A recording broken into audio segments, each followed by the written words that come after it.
Assalamualaikum warahmatullahi wabarakatuh dan salam sejahtera. Okey, John Wick, Wanted, Assassin's Creed, apa lagi? Son of Batman. Okey, apa persamaan dalam semua fiction yang aku sebutkan ke atas? Semua persamaannya adalah mereka ada unsur assassin ataupun pembunuh upahan dalam satu organisasi. Sebagai sebuah organisasi, mereka abide atau patuh pada certain set of rules. Okey, boleh membunuh di mana-mana sahaja pada bila-bila masa ikut kehendak misi dan organisasi mereka. So kat sini kita nak tengok assassin ataupun pembunuh upahan ni dari sudut sejarah. Okey, ni bukannya cerita rekaan memang banyak gila sumber yang mengesahkan kewujudan kumpulan rahsia assassin ni sendiri.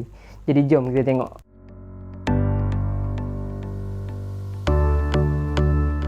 Okey, ceritanya bermula pada abad ke-11 apabila kerajaan Fatimiyah berpecah kepada dua. Okey, daripada kerajaan Fatimiyah, Syiah Fatimiyah ni golongan Ismailiyah yang berada di bawah mereka jadi terpecah kepada dua.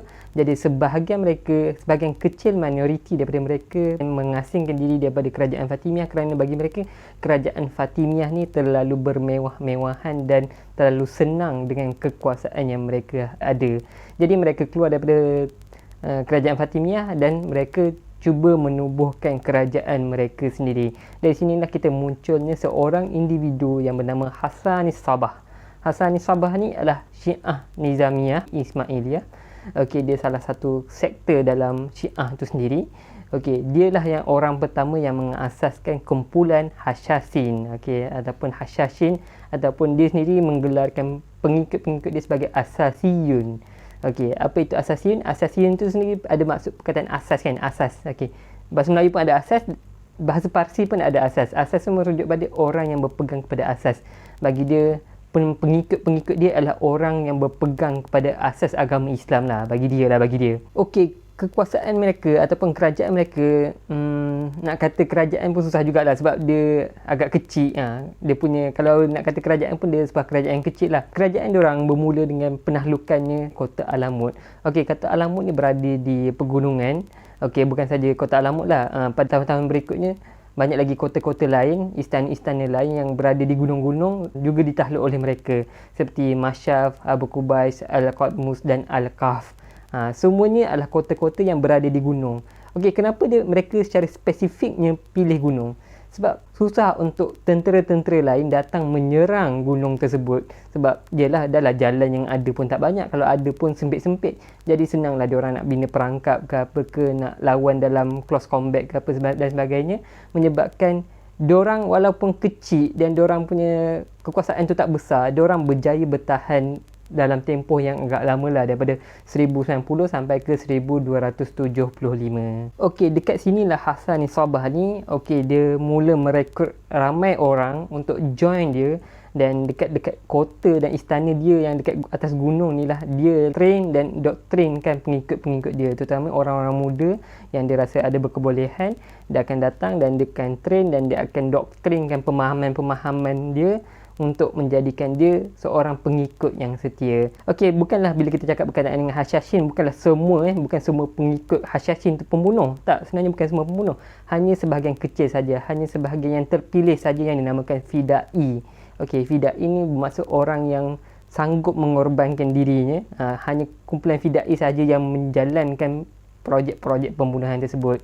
Daripada kota inilah dia menjalankan espionage dan juga assassination.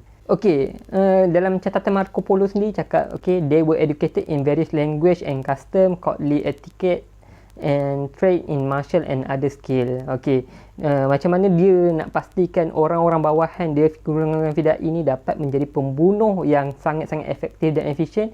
Dia bukan saja train dalam skill pembunuhan, martial arts, tak bukan itu saja, dia juga latih dari sudut adab, etika. Okey, macam mana nak bercampur dengan orang-orang masyarakat bagi orang tak rasa janggal dengan diorang. Latih diorang dari sudut language, so diorang boleh bercakap bahasa orang masyarakat tersebut, dia boleh bercampur blind ink dan sebagainya. Dan ada juga kebolehan-kebolehan lain dan menjadikan mereka pembunuh yang efektif. Dan antara sebab lain golongan Fidai ini dinamakan Fidai sebagai golongan yang bersedia untuk mengorbankan diri sebab kebiasaannya pembunuhan ni mereka bukan dilakukan di tempat tersembunyi. Kebiasaannya mereka lebih suka melakukan di tempat yang terbuka. Makin ramai orang tahu, makin ramai orang sedar berkenaan pembunuhan tersebut, lagi best. Sebab apa? Dia bukan sekadar nak bunuh target dia, bahkan dia nak sebarkan ketakutan, sebarkan rasa paranoid dalam kalangan masyarakat yang ada kat situ. Jadi masyarakat kat situ jadi tertanya-tanya, siapa sebenarnya pembunuh yang ni? Siapa yang membuat ni? Siapa dalam kalangan kita golongan pembunuh? Boleh jadi pasangan kita ke, boleh jadi hamba ke, boleh jadi saudagar yang berniaga kat situ. Jadi dia menyebabkan rasa panik, rasa takut, rasa paranoid dalam kalangan masyarakat. Itulah target dia. Dan golongan fidak ini kebiasaannya banyak kes bila mereka dah berjaya membunuh seseorang, diorang akan ditangkap dan akan dibunuh. Dan kat sinilah diorang sanggup mengorbankan diri. Catatan Marco Polo juga ada tulis diorang ni ada impressive libraries whose collection included books on various religion tradition, philosophical and scientific texts and scientific equipment. So diorang sendiri dekat atas tu dia ada banyak bahan bacaan, ada banyak bahan kajian yang diorang kat sana diorang buat kajian saintifik untuk improve diorang punya society tu sendiri. Dan Hasani Sobah tu sendiri adalah seorang pengkaji dan penulis. Dia sendiri ada menulis karya-karya dia, dan dia sendiri tak keluar pun daripada Kotak Alamut. Dia hanya hantar keluar assassin daripada Kotak Alamut tu sendiri. Diorang akan cari mana target yang paling sesuai untuk diorang bunuh, dan kalau diorang bunuh tu diorang akan hancur dan diorang akan kacau bilaukan keadaan tersebut. So itulah kehebatan golongan assassin yang ada pada ketika itu. Dan kesan daripada assassin ni, Hashashin ni memang sangat-sangat besar, sangat-sangat besar impact dia pada sejarah Islam sendiri pada waktu tu. Korang bayangkanlah, dalam kerajaan Islam waktu tu dah berpecah. Kita ada kerajaan Fatimiyah, kita ada kerajaan Seljuk, orang-orang Turki, kita ada juga kerajaan Abbasiyah. Mereka ni dah berperang sama diorang, dan pada waktu tu juga ada juga tentera salib datang dan menyerang. Itulah the first crusade yang berlaku pada waktu tu. So banyak pergelutan dan peperangan yang berlaku pada ketika itu. Dan Hashashin ni dia punya function bukannya tambah baik, bahkan merosak, menghancurkan lagi kesatuan umat Islam yang ada pada ketika itu. Senjata pembunuhan diorang kebiasaannya adalah pisau kecil yang disimpan. Dan memang beratus-ratus orang dipercayai mati akibat Hashashin ni sendiri. Macam contoh kata aku baca dalam Sejarah Dunia dari Sudut Pandang Islam ni, tulisan Tamim Al-Ansari pada tahun 1313 Masih, Governor Mosul mengadakan persidangan dengan para pemimpin Muslim bagi mengatur serangan bersama melawan French. French ni ialah orang salib, orang tentera salib. Akan tetapi sejurus sebelum pertemuan bermula, seorang pengemis mendekati Governor yang dalam perjalanan ke masjid itu. Dia berpura-pura meminta sedekah lalu menikam sebilah pisau di dada sang Governor. Maka serangan bersama itu terbatal. So bayangkan Governor Mosul tu, dia dah nak kumpulkan geng-geng tentera, pemimpin Muslim datang nak lawan tentera salib, tapi oleh kerana Hashashin bunuh Governor Mosul ni, akhirnya menyebabkan pakatan tersebut gagal. Teruskan lagi. Pada tahun 1124 Masihi pula, ejen Hashashin membunuh ulama kedua paling berpengaruh yang menyuruhkan jihad baharu. Pada tahun berikutnya, sekumpulan individu yang disangka sufi menyerang dan membunuh pengkhutbah lain yang juga adalah pendukung jihad yang paling berpengaruh, iaitu pengkhutbah pertama yang menghidupkan kembali seruan jihad pada era itu. Maknanya dia bukan sekadar bunuh orang, pemimpin yang tertinggi, diorang juga target ulama, target pengkhutbah, target orang yang cuba menyatukan penduduk Muslim yang ada pada ketika itu supaya datang dan melawan French. Sebab bukan apa, kalau Fatimiyah, Abbasiyah dan juga Seljuk ni bersatu, dia orang bukan saja dapat kalahkan French, bahkan mereka boleh hancurkan Hashashin state ni ataupun Nizami state ni pada bila-bila masa. Sebab tu Hashashin ni kalau boleh cuba bagi kelemahan umat Islam, perpecahan pada umat Islam tu berlarutan sampai ulama pun diorang bunuh. Kita teruskan lagi. Pada tahun 1126 Masihi, Hashashin membunuh pula Al-Borsoki, iaitu Raja Aleppo dan Mosul, yang menyatukan kedua-dua kota besar lalu membentuk benih sebuah negara Muslim bersatu di Shiraz. Sebenarnya di Borsoki sudah pun berjaga-jaga dengan memakai baju besi di bawah pakaiannya. Dia tahu Hashashin sedang mengintai, tetapi semasa beberapa sufi palsu menyerangnya, salah seorang menjerit sasar kepalanya. Mereka tahu mengenai baju besi. Borsoki akhirnya mati akibat tusukan di leher. Borsoki dah pun berjaya menyatukan Aleppo dan juga Mosul. Dia dah bersatu, dan kalau boleh nak bagi membina sebuah kerajaan Islam yang kuat dan boleh melawan French pada waktu tu, Hashashin datang dan bunuh dia. Bukan saja dia, Apabila anak dia naik, anak dia pun kena bunuh juga. Dan apabila anak dia bunuh, okey, orang-orang bawah yang seterusnya nak naik pangkat, nak rebut jawatan penguasa tu, akhirnya mula berpecah-pecah dan berperang sesama sendiri. So impact dia bukan sahaja target pemimpin, okey, orang-orang bawahan selepas kematian pemimpin juga ditarget supaya berlaku perpecahan, berlaku perpisahan, berlakunya kacau bilau, pemusuhan sesama diorang sendiri. Akhirnya melemahkan kerajaan Islam tu sendiri. Sebab tu aku cakap impact dia sangat-sangat besar lah pada ketika itu. Dan of course lah pertembungan dia yang paling popular adalah pertembungan geng-geng Hashashin ni dan juga Salahuddin Al-Ayyubi yang telah pun berjaya membuka kota Jerusalem. Diorang dah cuba bunuh Salahuddin Al-Ayyubi ni 2 kali tapi gagal. Diorang hanya berjaya melukakan dia di bahagian leher saja. Okey, ada satu dakwaan bahawa sumber-sumber dalaman Hashashin sendiri mendakwa yang ada pada tengah malam, iaitu selepas mengelilingi dirinya dengan ramai pengawal dan pelbagai perkara bagi meminimumkan risiko dibunuh, Salahuddin terjaga. Lalu ternampak bayang-bayang melalui dinding kemahnya.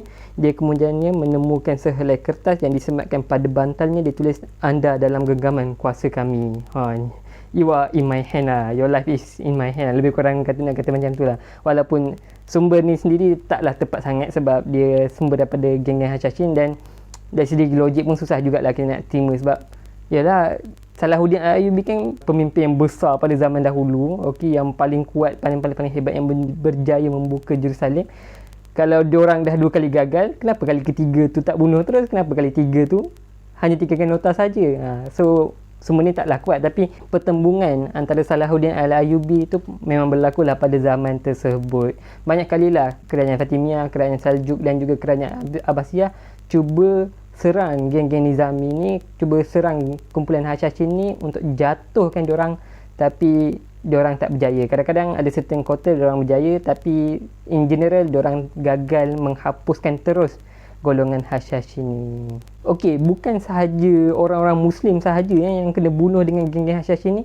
Orang-orang Kristian, Crusade pun tak terkecuali juga. Dia orang tengoklah ikut kehendak politik diorang lah. Kalau diorang rasa perlu bunuh, diorang akan bunuh. Okey, contohnya kita kata ada dekat Raymond II, Count of Tripoli yang kena bunuh pada tahun 1152. King of Jerusalem, Raja Jerusalem, Conrad of Montferrat pada tahun 1192 dan juga Philip of Montfort of Tyre mati pada tahun 1270 juga dibunuh oleh Hashashin. Ini juga menyebabkan kacau bilau dalam kalangan Crusade. Sebab itulah sumber daripada Western, sumber daripada Crusade yang menceritakan berkenaan dengan Hashashin ni pun ada. Nak gambarkan Hashashin ni memang betul-betul wujud kumpulan pembunuh yang berorganisasi pada zaman dahulu, memang betul-betul wujud. Okey, kalau korang pernah dengar lah yang orang kata assassin ataupun Hashashin ni, okey, dia guna hashish ataupun ganja untuk bagi diorang rasa berani. Okey, dari sudut sejarah, benda tu taklah begitu tepat sebab kebanyakannya sumber-sumber daripada Western sahaja yang mengatakan golongan assassin tu ambil hashish ataupun ambil ganja untuk bagi kuat semangat kat diorang untuk membunuh. Sebab orang Islam bukanlah jenis orang yang kena ambil arak ataupun dadah ataupun ganja untuk bagi semangat kat diorang untuk melakukan misi diorang. Tak, kemungkinan besar diorang menggunakan ganja tu dari sudut sejarah tak tepat lah. Seperti yang korang tahu, kesudahan sejarah ni mana-mana orang yang berdiri pun akhirnya akan jatuh, duduk dan mati juga. Seperti juga apa yang berlaku dalam golongan Hashashin ni. Kesilapan paling besar diorang ialah diorang cari pasal dengan tentera Mongol. Okey, korang bayangkan 3 kerajaan Fatimiyah, Abbasiyah dengan Seljuk gagal jatuhkan diorang, tapi bila diorang cari pasal dengan Mongol, bam, memang habislah, hancurlah diorang akibat serangan daripada Mongol. Okey, dia dimulakan pada tahun 1253. Okey, Kate Buga sendiri, pemimpin tentera Mongol, dah menyerang dan menjatuhkan sebahagian kubu-kubu diorang. Tahun 1256, okey, Hulagu Khan sendiri join tentera diorang dan berjaya menahluki Alamut, kota Alamut yang tempat asal golongan Hashashin ni. Okey, kota Lamsa jatuh pada tahun 1257. Kota Masyaf jatuh pada tahun 1260. Okey, pada tahun 1275 diorang dia cuba ambil balik kota Alamut. Diorang berjaya. Kemudian Mongol datang dan takluk balik kota Alamut tu dan akhirnya mereka pun jatuh buat selama-lamanya. Waktu tu pemimpin mereka, Ruhuddin Khurshah sendiri akhirnya ditangkap dan dihukum bunuh. Jadi di situlah berakhirnya legenda golongan Hashashin paling lama dan paling signifikan lah dalam sejarah dunia Islam. Dan fast forward pada hari ni, okey, kalau ada orang kata yang golongan Hashashin ni geng-geng pembunuh upahan macam John Wick, macam cerita Wanted tu ada lagi, aku rasa actually ni tak pelik lah. Seriously tak pelik lah. Dalam perang dunia, dalam perang dingin pun ada juga USSR versus Amerika. Dan kalau ada tu aku rasa mungkin ada, tapi tak samalah macam dalam cerita-cerita fiksi yang kita tengok tu lah. Diorang akan bertindak mungkin ikut country diorang dan juga ikut kehendak political willing diorang, doktrinisasi yang diorang ada pada waktu tu. Jadi sekadar itu saja, itulah dia konklusi daripada cerita Hashashin tadi. Terima kasih kerana menonton. Jangan lupa like, subscribe dan share. Ini sangat membantu aku untuk memberi semangat untuk aku terus buat video. Terima kasih kerana support. Assalamualaikum warahmatullahi wabarakatuh.